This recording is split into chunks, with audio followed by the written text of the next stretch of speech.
আসসালামু আলাইকুম, welcome back to my channel. আজকে আমি আপনাদের সাথে শেয়ার করব ঝুরি আলু ভাজা।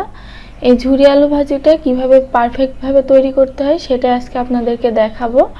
যারা কখনো এইভাবে তৈরি করেননি, আমার রেসিপি ফলো করে বাসায় তৈরি করলে আপনাদেরটাও ইনশাল্লাহ পারফেক্ট হবে।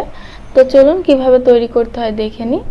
আমি এখানে মিডিয়াম সাইজের 3টে আলু নিয়েছি আর আগে থেকে খোসা ছাড়িয়ে নিয়েছি। আর এখন আমি গ্রেটার দিয়ে গ্রেট করে নিচ্ছি।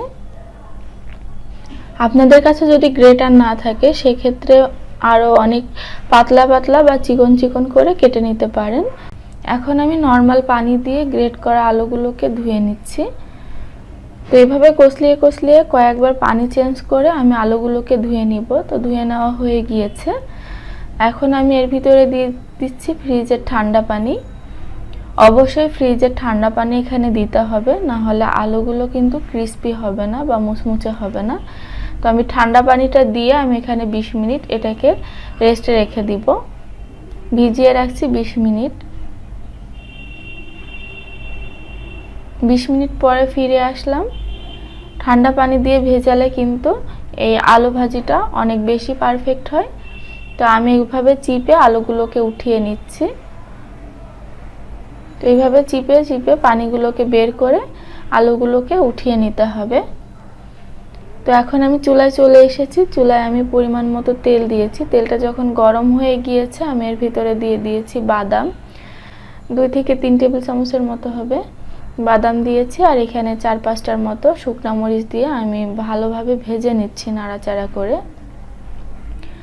তো একটু সময় নিয়ে চুলার আঁচটা কমিয়ে দিয়ে তারপর ভেজে নিতে হবে, তাহলে সুন্দর একটা কালার আসবে। তো ভেজে নেওয়া হয়ে গিয়েছে, আমি উঠিয়ে নিয়েছি।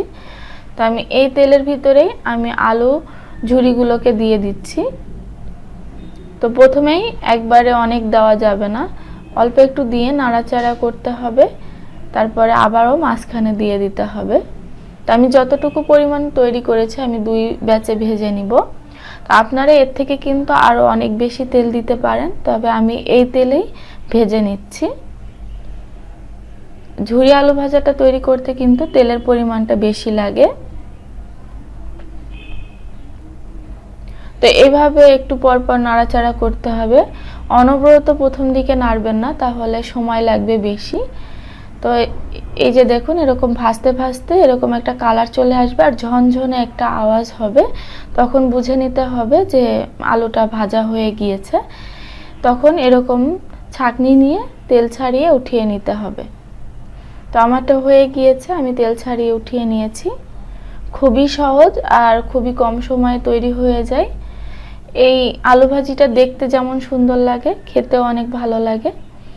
তো আমি একটা প্লেটে উঠিয়ে নিয়েছি আলু ঝুরি ভাজাগুলোকে। এবার এর ভিতরে আগে থেকে ভেজে রাখা বাদাম আর শুকনা মরিচ দিয়েছি। এখন বিট লবণ আর গোলমরিচের গুঁড়া একসাথে মিক্স করে সেটাও এখানে ছিটিয়ে দিয়ে ভালোভাবে মাখিয়ে নিয়েছি। এখন আরেকটু ভাজা বাদাম এবং শুকনা মরিচ দিয়ে আমি উপরটা একটু সাজিয়ে দিচ্ছি। তো খুব সহজেই কিন্তু তৈরি হয়ে গেল। আপনারা চাইলে এটা অনেক দিন পর্যন্ত সংরক্ষণ করতে পারবেন এয়ারটাইট বক্সে রেখে। আমার আজকের রেসিপি আপনাদের কাছে কেমন লাগলো কমেন্ট করে জানাবেন। ভিডিও ভালো লাগলে লাইক দিবেন। আল্লাহ হাফেজ।